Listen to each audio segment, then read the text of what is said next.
This video is brought to you by Midway USA. Support the channel by choosing Midway for your shooting and outdoor supplies.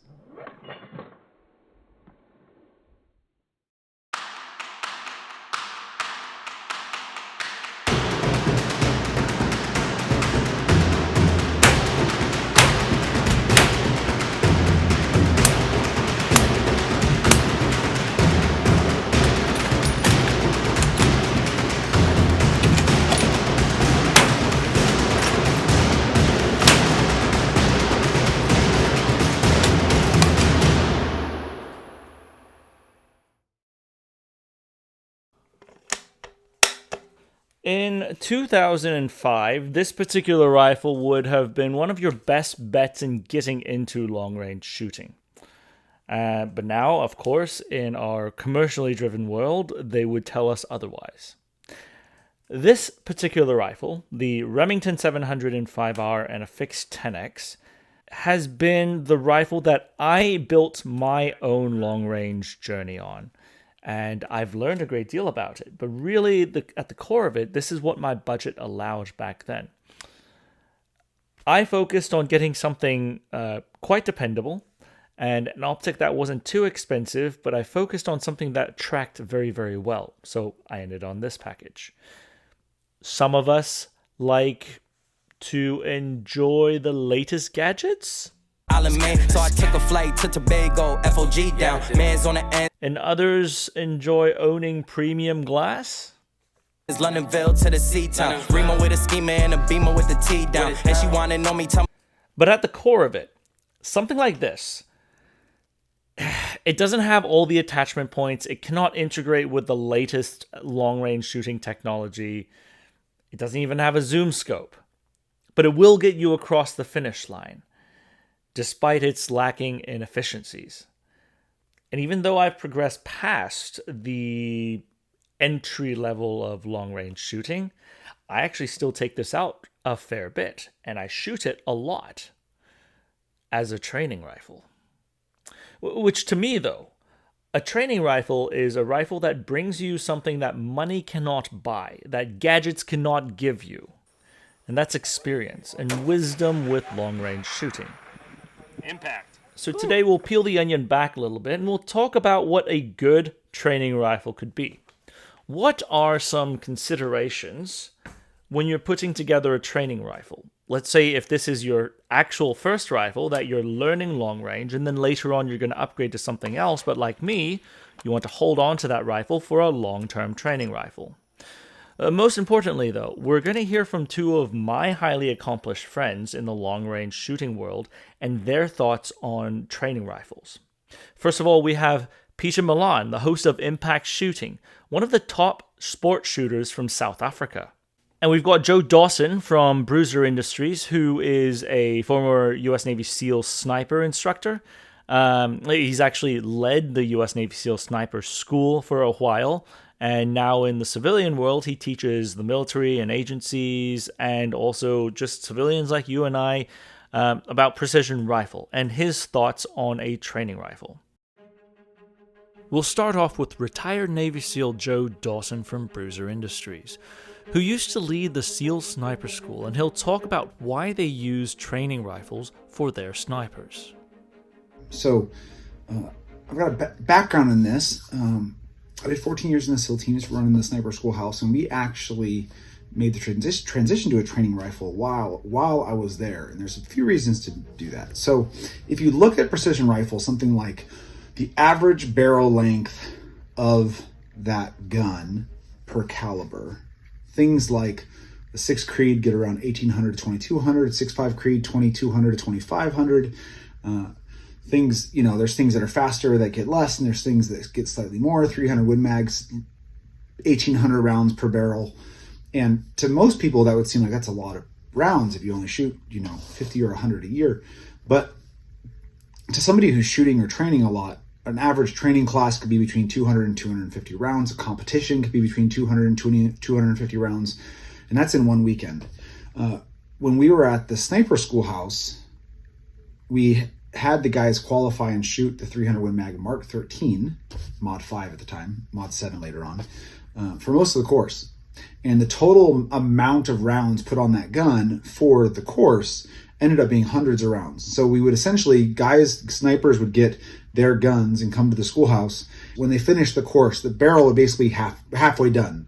And basically through that deployment or train up in deployment as a sniper, you'd have half of the remaining barrel life.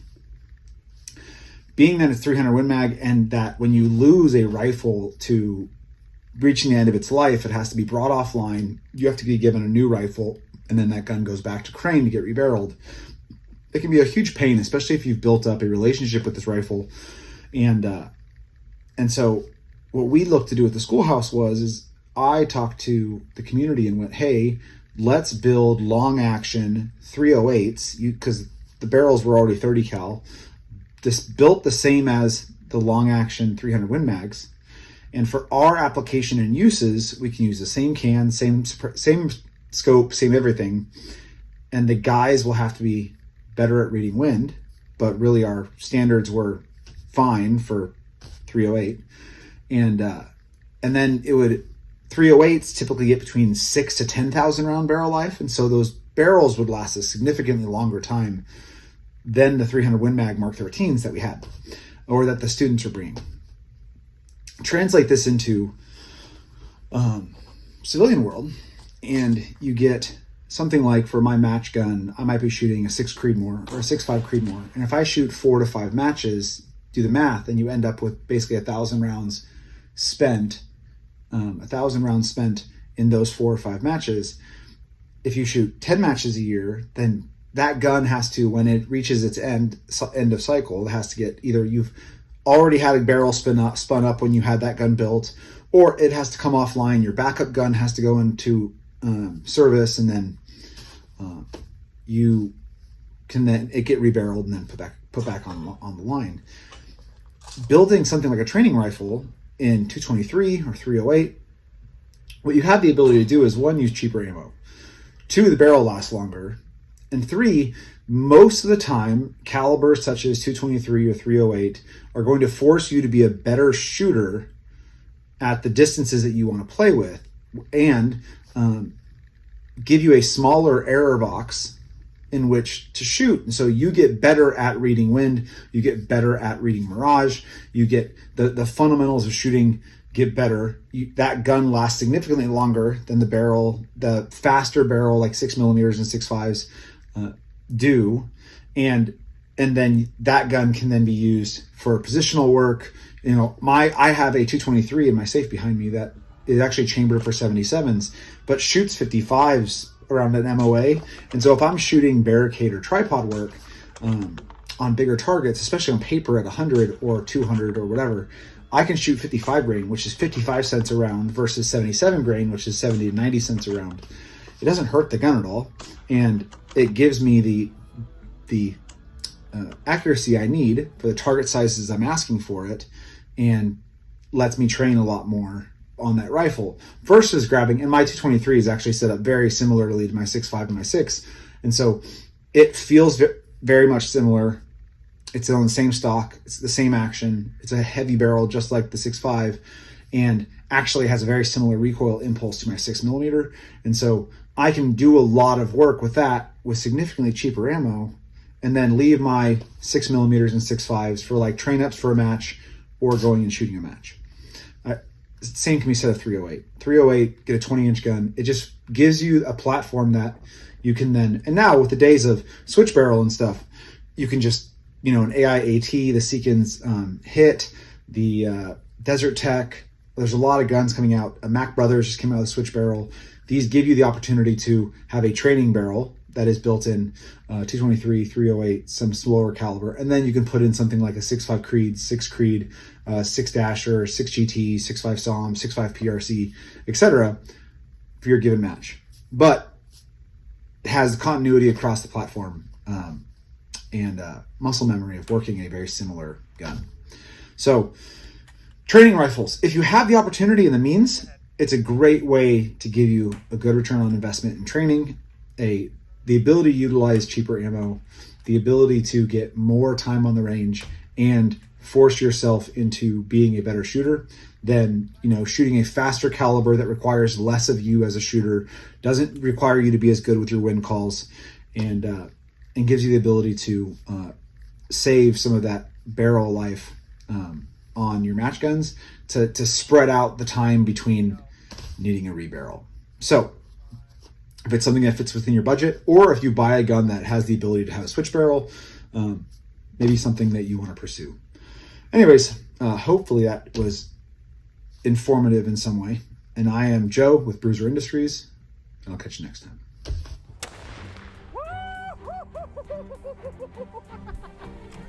Next up, we've got one of the top shots from South Africa. Professional shooter and avid hunter Piet from Impact Shooting will talk about how you can build your training rifle as you get into long-range shooting, and his theory behind his training rifles.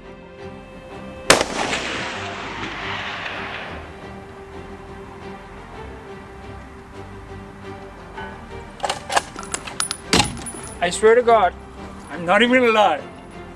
There's my first shot. My name's Pete, and I'm lucky enough to, be a professional shooter. I shoot for a variety of brands, including Vortex, MDT, and I've been doing precision rifle for a long time.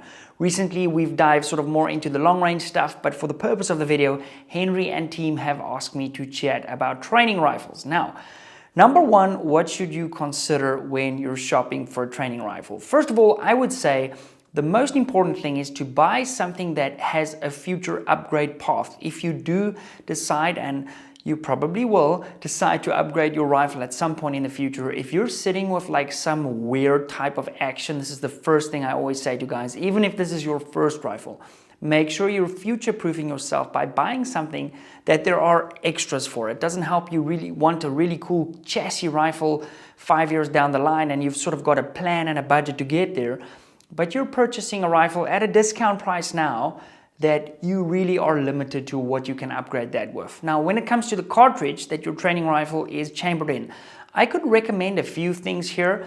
I've recently sort of changed my school of thought, and I'll sort of summarize at the end of my segment, but you have a variety of options. You can start with something like the rifle you see behind me that's chambered in 22 rimfire. That really has been in the past a really good option for us to train with. Obviously now in 2023, not really a lot of rimfire ammo available, so that is less of an option now. Then you could look at getting something like a 223 Remington training rifle. That is something that I've believed in for a long time. And in fact, my training rifle was so accurate and I was so comfortable with it that I entered some matches with it and actually won some matches with that, with a 223 Remington in crazy wins, just because I was able to shoot that rifle a lot and I sort of gelled with the rifle to the point that I had a really good feeling for what it would do in the wind and so on. Just as a quick side note, I currently have a 22 rimfire training rifle, a 223 training rifle, and a 308 training rifle. So I've got a very good idea of what you guys will get from every platform.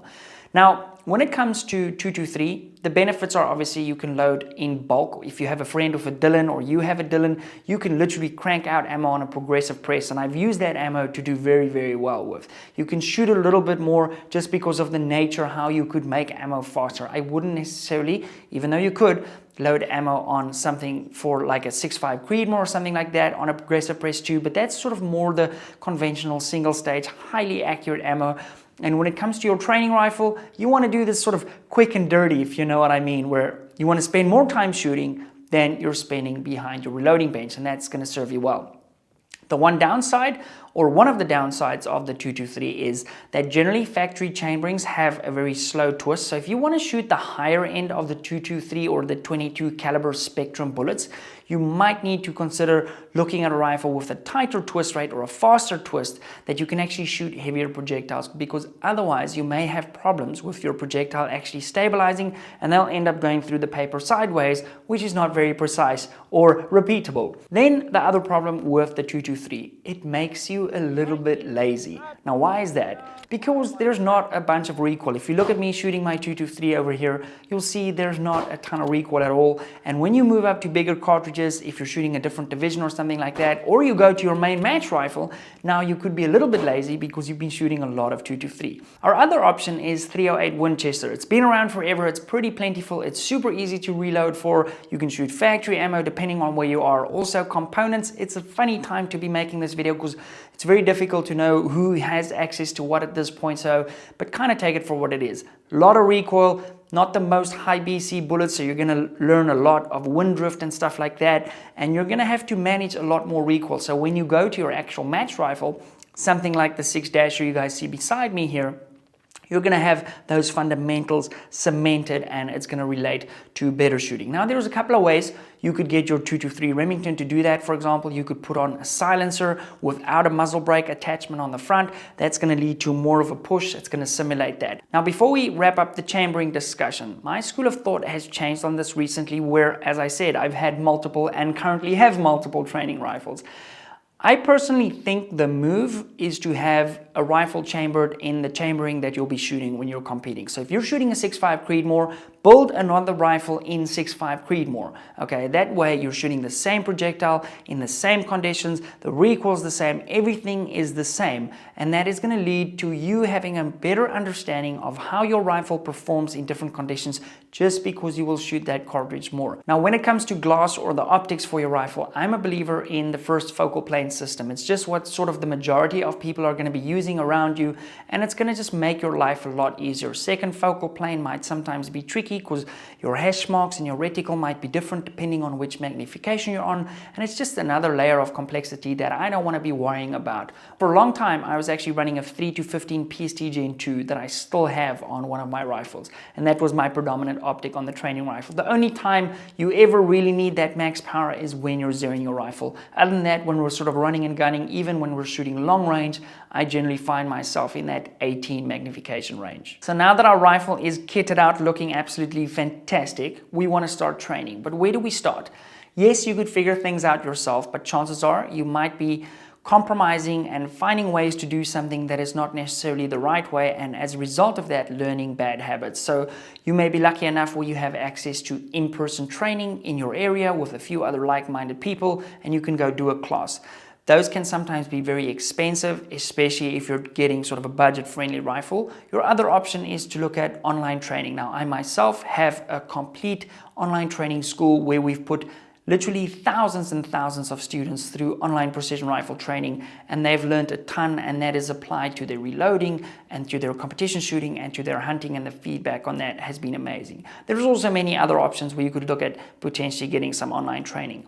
What I've also heard from guys is it's a great start for them to have sort of a base knowledge when they go to their first match or they go to their first in-person class. Now, that's another way you can train. You could literally just sign up and go to a match, because at that match, even though it might be very intimidating, nobody's going to worry about what your score is. People will generally be very, very helpful. The one danger, and this is something Henry asked me to speak about, is how do you identify good advice versus bad advice? Now, luckily in our community, everybody wants to see each other do well, so generally speaking, you will always get good advice. Now, you have to take that from where it comes. If you're getting advice from the guy in the back of the pack, you may want to consider getting advice from one of the top pros. And as I said, generally, these guys are super, super helpful. Just be mindful that you're not coming up to somebody as they're getting ready to go on a stage or they're doing their dope or something like that. You know, respect each other's space. But generally, the guys are incredibly helpful, and that has been something very, very cool about this community. Now, Henry also asked me about crossover rifles, something like the Bergara B14 HMR. Now, where we stay, that's not really an option yet. They haven't really come into South Africa at the moment, but I had a look at it, and I think it'll be a good buy for somebody looking to get sort of an off-the-shelf platform that they can use as a training rifle. And very much this is the case. Even though this is built on a custom action, this is what I would consider a crossover rifle. I could easily take this hunting tomorrow, and I could easily shoot a field match or a precision rifle match. And I've shot the XRS chassis and won precision rifle matches with it in the past, even though there are way better chassis specifically designed for precision rifle matches. I kind of like the crossover style rifles just because it is versatile, and it allows you to sort of be versatile as a shooter. Sometimes the danger is you have a highly specified rifle. Now you find yourself in a scenario where you're hunting but you don't have a heavy match rifle, and now all of a sudden the rifle's kicking so much you don't see where that shot is landing, and as a result of that you don't see you've wounded an animal, or there's so many scenarios where being able to shoot a sort of lighter hybrid style rifle efficiently is just going to make you a better all-round shooter. So that's sort of my whole spiel with regards to training rifles. This has turned out a little bit longer than it should have been. Sorry, Henry. So in conclusion from my side, again, as I said in the beginning, I have had a wide variety of training rifles in the past. Knowing what I know now, I would get an exact copy or at least a rifle in the same cartridge chambering as my main match rifle, and I would use that to train, to just get that feeling of what the bullet is going to do in a variety of conditions. Because from an affordability point of view, whether I'm shooting 223 or 6-dasher really doesn't make that big of a difference. So that is my advice for you. But you're not going to go wrong with a 308 or a 223 or anything like that, as long as you're out shooting and you're having fun. I'm sure you will be a better shooter if you give yourself the right tools and you know what to work on. With that said, I hope you guys have enjoyed this video. I've been Pete from Impact Shooting, and I hope to see you guys over on my channel. Please leave a comment if you've made your way over, and we'll see you there. Cheers.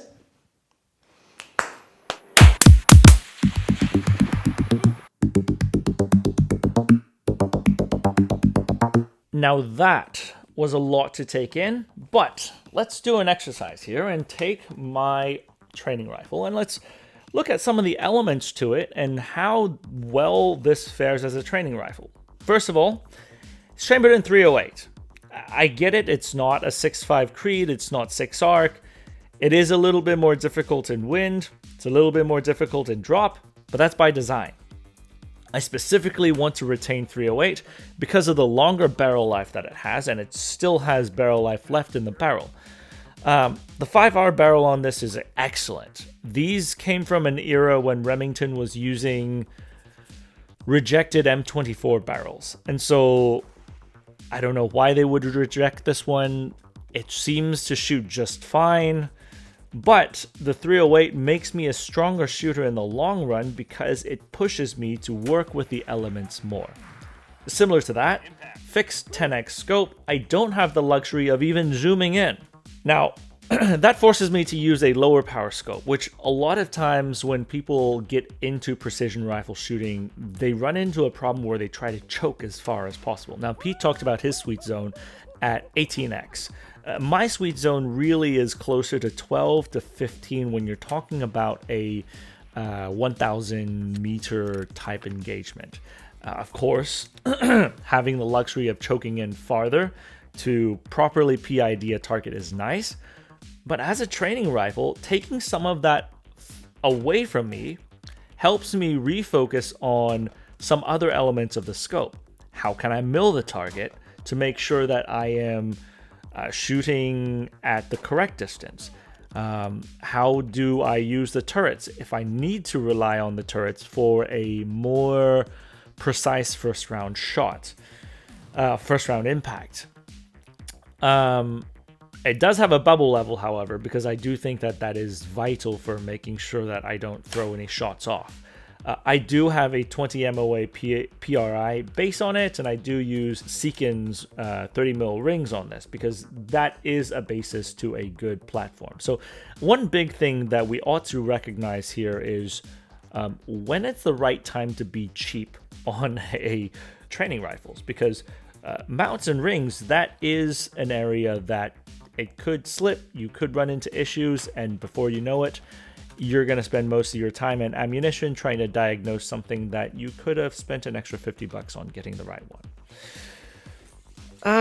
I did put the Badger bottom metal in so I could use AICS magazines like some of my other rifles, but to be honest, this is also a luxury. You don't necessarily need that, nor do you need the extra sling stud for your sling. However, shooting with a sling is very important because if you are to carry your rifle in the field, you will be using a sling. And so with a precision rifle, I would want to have the sling around and make sure that I train with the sling on.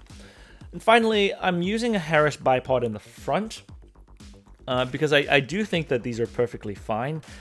I do prefer Atlas bipods if I have the time, but Harris bipods are lighter and they're very fast to deploy.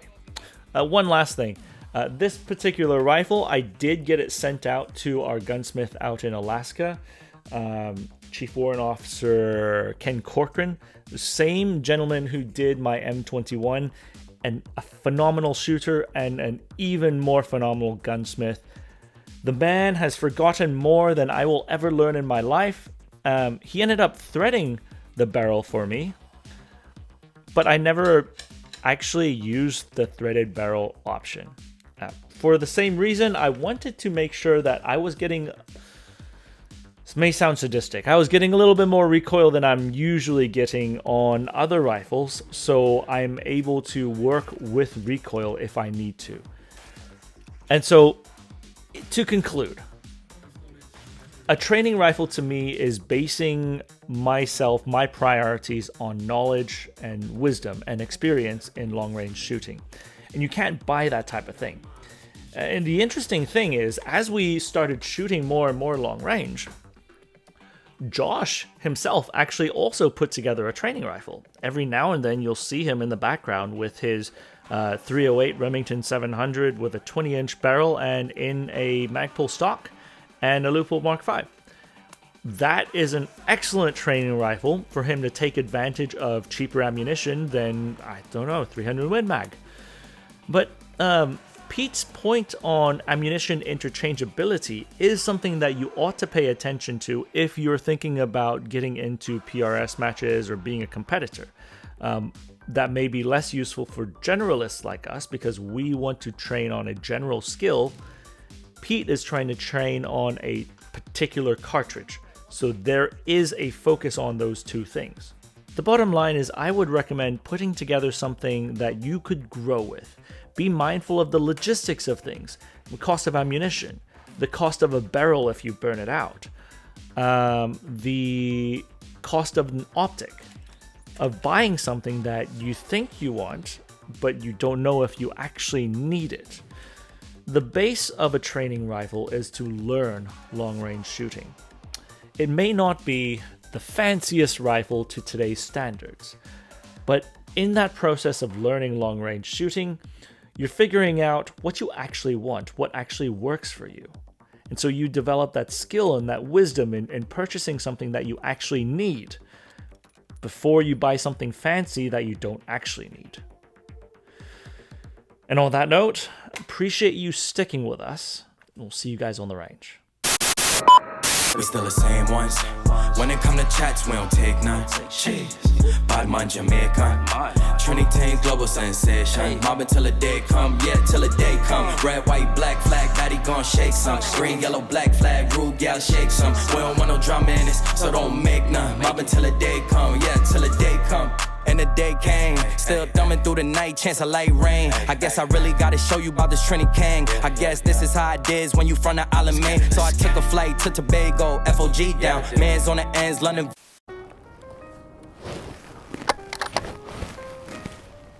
Oh, well, hello there.